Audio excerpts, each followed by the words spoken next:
ജപ്പാനിലെ Osaka കാസിലിലെ plum തോട്ടം കാണാൻ വേണ്ടിയിട്ടാണ് നമ്മൾ പോകുന്നത്.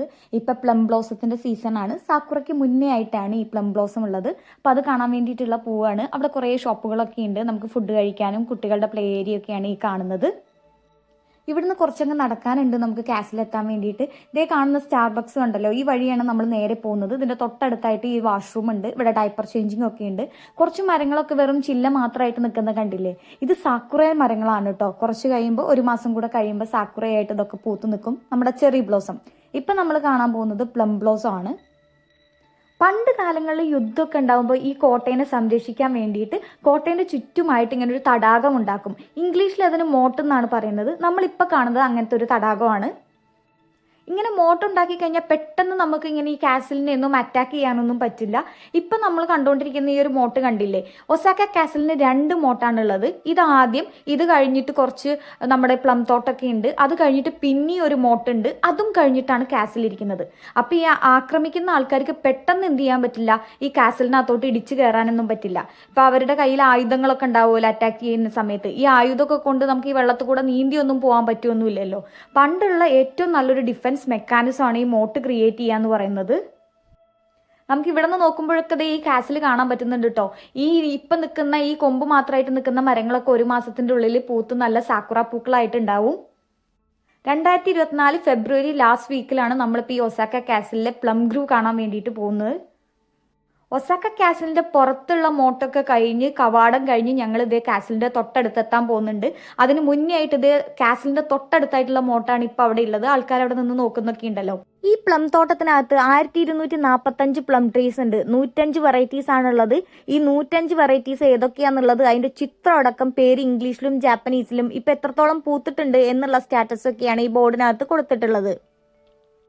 അങ്ങനെ നമ്മൾ പ്ലം തോട്ടത്തിൽ എത്തിയിരിക്കുകയാണ്. ഈ പ്ലം തോട്ടത്തിൽ എന്ന് വെച്ച് കഴിഞ്ഞാൽ മൊത്തത്തിൽ റൗണ്ടിൽ നല്ല അത്യാവശ്യം വീതിയുള്ള ഒരു വഴി തന്നെയുണ്ട്. പിന്നെ ഉള്ളിലൂടെയൊക്കെ കുഞ്ഞു കുഞ്ഞു വഴികളാണ്. ഒരു 2 പേർക്ക് നമുക്ക് നടക്കാൻ പറ്റുന്ന വീതിയിലാണ്. എൻ്റെ കയ്യിലാണെങ്കിൽ ബേബി സ്ട്രോളർ ഉണ്ട്. അത്യാവശ്യം നല്ല തിരക്കുണ്ടായിരുന്നു. അപ്പോൾ വീഡിയോയ്ക്ക് കുറച്ച് ക്ലാരിറ്റി കുറവും അതുപോലെ തന്നെ ഇങ്ങനെ ഇളകുന്നൊക്കെ ഉണ്ടായിരിക്കും. ഈ പ്ലം തോട്ടത്തിന്റെ ഇടയിലൂടെയുള്ള വഴിയൊന്നും അത്ര സ്മൂത്ത് ആയിട്ടുള്ള വഴിയൊന്നും അല്ല, കുണ്ടും കുഴിയൊക്കെ ആയിട്ടാണ്. അത് അതിന്റെ ഒരു ഭംഗിക്ക് വേണ്ടിയിട്ട് അങ്ങനെ ചെയ്തു വെച്ചിരിക്കുന്നതാണ്. പിന്നെ എവിടെ നിന്ന് നോക്കിക്കഴിഞ്ഞാലും നമുക്ക് ഈ കാസിൽ കാണാൻ പറ്റുന്ന രീതിക്കാണ് ഈ പ്ലം തോട്ടം ഉണ്ടാക്കി വെച്ചിരിക്കുന്നത്. അപ്പൊ ഈ പൂക്കളുടെ ഇടയിൽ കൂടെയൊക്കെ ഇങ്ങനെ കാസിലിന്റെ ഫോട്ടോ എടുക്കാൻ നല്ല ഭംഗിയാണ്. ഗൂഗിളിലൊക്കെ നോക്കിക്കഴിഞ്ഞ് കഴിഞ്ഞാൽ നല്ല അടിപൊളി ഫോട്ടോസ് കാണാൻ പറ്റും. എനിക്ക് അങ്ങനെ കുറച്ച് ഫോട്ടോസ് ഒന്നും എടുക്കാൻ പറ്റിയില്ല. നല്ല തിരക്കുണ്ടായിരുന്നു. എൻ്റെ കയ്യിലാണെങ്കിൽ ബേബി സ്ട്രോളറും ഉണ്ട്. അപ്പൊ നമുക്ക് ഇത് വെച്ചിട്ടൊക്കെ ഫോട്ടോ എടുക്കാൻ കുറച്ച് ബുദ്ധിമുട്ടായിരുന്നു. പ്ലം ബ്ലോസത്തിന് ഉമേ എന്നാണ് ജാപ്പനീസിൽ പറയുക. ചെറി ബ്ലോസം ആയിട്ടുള്ള വ്യത്യാസം എന്താണെന്ന് ചോദിച്ചു കഴിഞ്ഞാൽ, ഈ പ്ലം ബ്ലോസത്തിന്റെ ഇതളുകൾ റൗണ്ട് ഷേപ്പിലാണ് ഉണ്ടാവുക. നോർമലായിട്ട് 5 ഇതളുകൾ ഉണ്ടാവുന്നുണ്ടാവും. പക്ഷെ 6ഉം 7ഉം 9ഉം അതിൽ കൂടുതലും ഇതളുകളൊക്കെ ഉള്ളതുണ്ട്. പല വെറൈറ്റീസ് ഉണ്ട്. ഇതിനകത്ത് തന്നെ 150 വെറൈറ്റീസ് ഉണ്ട് എന്ന് പറഞ്ഞല്ലോ. അപ്പൊ നമുക്ക് ഐഡന്റിഫൈ ചെയ്യാൻ വേണ്ടിയിട്ട് എല്ലാ മരത്തിന്റെ കൊമ്പിലും ഒരു ടാഗ് പോലെ ഇതിന്റെ പേരൊക്കെ എഴുതി തൂക്കിയിട്ടിട്ടുണ്ട്. നമുക്കത് ജാപ്പനീസിലാണ്, ഇംഗ്ലീഷിൽ ട്രാൻസ്ലേറ്റ് ചെയ്ത് വായിക്കാനുള്ള സമയമൊന്നും ഉണ്ടായിരുന്നില്ല. കാരണം പൂക്കൾ പൂത്ത് നിൽക്കുന്നിടത്തൊക്കെ നല്ല തിരക്കാണ്. ആളുകൾ ഫോട്ടോ എടുക്കാനും വീഡിയോ എടുക്കാനും ഒക്കെ വേണ്ടിയിട്ടുള്ള. ഈ വീഡിയോയ്ക്കകത്ത് പ്ലം ബ്ലോസത്തിന്റെ തോട്ടവും അതുപോലെ തന്നെ കാസിലിന്റെ കുറച്ച് പിക്ചേഴ്സും വീഡിയോസും ഒക്കെയാണ് ഞാൻ കാണിക്കുന്നത്. പ്ലം ബ്ലോസത്തിന്റെ വിരിഞ്ഞു നിൽക്കുന്ന പൂക്കളുടെ അടുത്ത് നിന്നിട്ടെടുത്തുള്ള കുറേ വീഡിയോസ് ഞാൻ സെപ്പറേറ്റ് ആയിട്ട് ഒരു വീഡിയോ ആയിട്ട് അപ്ലോഡ് ചെയ്തിട്ടുണ്ട്. അപ്പൊ അതിനകത്ത് പോയി നോക്കിക്കഴിഞ്ഞാൽ കുറച്ചുകൂടെ ഭംഗിയിൽ ഈ ബ്ലോസം നമുക്ക് കാണാൻ പറ്റും. ചെറി ബ്ലോസത്തിന് സാക്കുറ എന്നാണ് ജാപ്പനീസിൽ പറയുന്നത്. ഇതിനകത്ത് ചെറി ബ്ലോസം ഇല്ല കേട്ടോ, പ്ലം ബ്ലോസം മാത്രമാണ് ഈ വീഡിയോയ്ക്കകത്തുള്ളത്. ഒസാക്ക കാസിലിനകത്ത് പ്ലം ബ്ലോസവും അതുപോലെ തന്നെ ചെറി ബ്ലോസം ഒരുപോലെ ഫേമസ് ആണ്.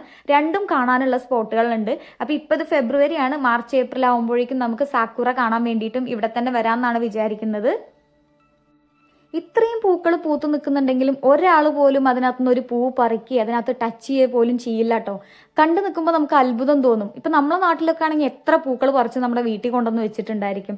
ഇവിടെ അങ്ങനെയൊന്നും ചെയ്യില്ല. സൂപ്പർ മാർക്കറ്റിൽ ഈ പറയുന്ന പ്ലം ബ്ലോസം ഒക്കെ വാങ്ങിക്കാൻ കിട്ടും കേട്ടോ. ഇതിന്റെ കൊമ്പും ബൊക്കെയായിട്ടും അതുപോലെ തന്നെ നമുക്ക് തന്നെ ഡെക്കറേറ്റ് ചെയ്യാൻ വേണ്ടിയിട്ട് കട്ട് ചെയ്ത പീസായിട്ടൊക്കെ വാങ്ങിക്കാൻ കിട്ടും. അപ്പം ഞാൻ ആലോചിച്ചിട്ടുണ്ട്, ദൈവമേ ഇത്രയും പൂക്കളുള്ള ഈ സ്ഥലത്ത് എന്തിനാണ് ഇത് കാശ് കൊടുത്ത് ഇവർ വാങ്ങിക്കുന്നത്? എവിടെ നോക്കിക്കഴിഞ്ഞാലും നമുക്ക് ഈ സീസണിൽ ഈ സാക്കുറയും പ്ലം ബ്ലോസും പീച്ച് ബ്ലോസും ഒക്കെയാണ് കാണാൻ പറ്റുക. എന്നിട്ടും ഇവർ എന്തിനാണ് ഇത് കാശ് കൊടുത്ത് വാങ്ങിക്കുന്നതെന്നായിരുന്നു ഞാൻ പണ്ട് ആലോചിച്ചുകൊണ്ടിരുന്നത്. പിന്നെ മനസ്സിലായത് ഇതിനകത്തുനിന്ന് ആരും ഒന്നുപോലും പറിച്ചുകൊണ്ട് പോയില്ല എന്നുള്ളത്.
പ്ലം ബ്ലോസം കണ്ടിട്ട് നമ്മൾ കാസിൽ കാണാൻ വേണ്ടിയിട്ട് പോവുകയാണ്. ഈ പ്ലം ബ്ലോസം കഴിഞ്ഞിട്ട് ഒരു മോട്ടുണ്ട്, അത് കഴിഞ്ഞിട്ടാണ് കാസിൽ ഇരിക്കുന്നതെന്ന് ഞാൻ ആദ്യം പറഞ്ഞല്ലോ.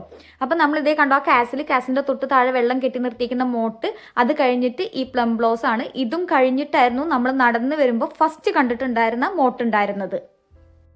ഈ പ്ലം തോട്ടത്തിന്റെ മുകളിൽ നിന്നുള്ള ഒരു വ്യൂ ആണ് കേട്ടോ ഈ കാണുന്നത്. ഇത്രയും ഇതിന്റെ ഇടയിൽ കൂടെയൊക്കെ നടന്ന് കണ്ടിട്ടാണ് നമ്മൾ വന്നിട്ടുള്ളത്. പകുതിയൊക്കെ പൂത്ത് കൊഴിയാനായിട്ടുണ്ട്, കുറച്ചൊക്കെ ഇനി പൂക്കാനുള്ളതാണ്, കുറച്ചൊക്കെ ഇപ്പൊ നന്നായിട്ട് പൂത്ത് നിൽക്കുന്ന പ്ലം ട്രീസ് ആണ്. നമുക്ക് ഈ കാസിൽ മൊത്തം ഇങ്ങനെ ചുറ്റിക്കറങ്ങാൻ വേണ്ടിയിട്ടുള്ള വണ്ടികളൊക്കെ ഉണ്ട്. ഇതാണ് ഈ പറഞ്ഞ മോട്ട് എന്ന് പറയുന്നതിന്റെ മതില്. അതിന് ഏകദേശം 20 മീറ്റർ ഹൈറ്റും അതുപോലെ തന്നെ 90 മീറ്റർ വിഡ്ത്തും ഉണ്ട്.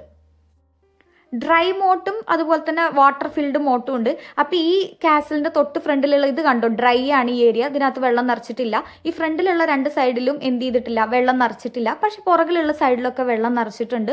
നമുക്ക് അതിലൂടെ ബോട്ടിംഗ് നടത്താനുള്ള ഓപ്ഷൻ ഉണ്ട്. അതിന് എത്ര രൂപയൊക്കെ ആയിരുന്നു അവിടെ എഴുതി വെച്ചിട്ടുണ്ടായിരുന്നു. നമ്മൾക്കതൊരു പ്ലാനിൽ ഇല്ലാത്തതുകൊണ്ട് തന്നെ നമ്മൾ അതിനെക്കുറിച്ച് കൂടുതൽ ചെക്ക് ചെയ്തിട്ടില്ല. ഇങ്ങനെ മോട്ടുണ്ടാക്കുന്നതിൻ്റെ ഗുണങ്ങൾ എന്ന് വെച്ച് കഴിഞ്ഞാൽ പെട്ടെന്ന് കോട്ടയൻ്റെ ഭിത്തിയിലോട്ട് നമുക്ക് ഇടിച്ചു കയറാനൊന്നും പറ്റില്ല. പണ്ടൊക്കെ യുദ്ധങ്ങളൊക്കെ നടക്കുന്നതല്ലേ നമ്മൾ സിനിമയിലൊക്കെ കാണുന്ന പോലെ. അപ്പോൾ അവരുടെ കുറേ വെപ്പൺസൊക്കെ വെച്ചിട്ട് ഈ കാസലിനെയൊക്കെ മൊത്തത്തിൽ തകർക്കാൻ പറ്റുമല്ലോ. അതിൻ്റെ ചുമരിലോട്ട് അല്ലെങ്കിൽ തറയിലോട്ടൊക്കെ ആയുധങ്ങൾ വെച്ചിട്ട് തകർക്കാനുള്ള ഓപ്ഷൻസ് ഒക്കെ ഉണ്ടായിരുന്നല്ലോ. അപ്പോൾ അങ്ങനെ പെട്ടെന്ന് ഈ കോട്ടയനെ ആക്രമിക്കുന്നത് തടയാൻ വേണ്ടിയിട്ടാണ് ഇങ്ങനത്തെ മോട്ട് ഉണ്ടാക്കി വെച്ചിരിക്കുന്നത്. പല തരത്തിലുള്ളുണ്ട്. പണ്ടുള്ള കഥകളിലൊക്കെ പറയുന്നത് ചിലർ അതിനകത്ത് ഈ മുതലേനെയൊക്കെ വളർത്തുമായിരുന്നു എന്നാണ്. അങ്ങനെയാവുമ്പോൾ ആൾക്കാർ അതിനകത്തോട്ട് യുദ്ധം ചെയ്യാൻ വരുന്ന ആൾക്കാർ വെള്ളത്തിൽ ഇറങ്ങുകയാണെങ്കിൽ അവരെ മുതല പിടിക്കുമല്ലോ.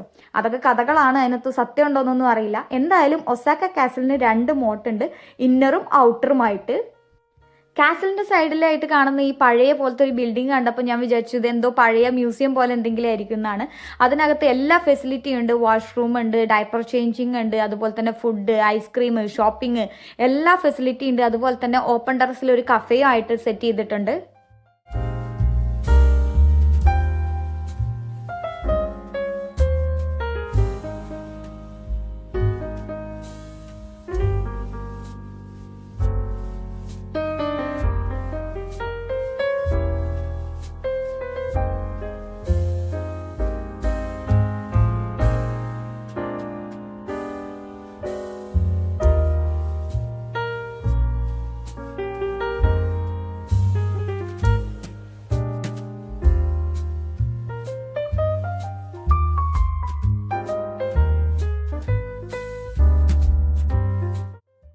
കാസിലിനകത്ത് ഇത്തവണ നമ്മൾ എന്തായാലും കയറുന്നില്ല. നമ്മൾ പ്ലം ബ്ലോസം കാണാൻ വേണ്ടിയിട്ടാണ് വന്നിട്ടുള്ളത്. ഈ പ്ലം ബ്ലോസം കാണാൻ വേണ്ടിയിട്ട് നമുക്ക് പൈസ ഒന്നും കൊടുക്കേണ്ട, എൻട്രൻസ് ഫീസ് ഒന്നുമില്ല. ഈ കാസിലിൻ്റെ ഉള്ളിൽ കയറാൻ വേണ്ടിയിട്ട് 5 നിലയുള്ള ഒരു കാസിലാണ്. അതിനകത്ത് കയറിയിട്ട് അതിനകത്തുള്ള കാര്യങ്ങളൊക്കെ കാണാൻ മാത്രമാണ് ഫീസ് ഉള്ളത്. ഇപ്പം ഇതിനെ വരാനും കാണാനും ഈ പാർക്കിൽ ഇരിക്കാനൊന്നും നമുക്ക് പൈസ കൊടുക്കേണ്ട ആവശ്യമില്ല.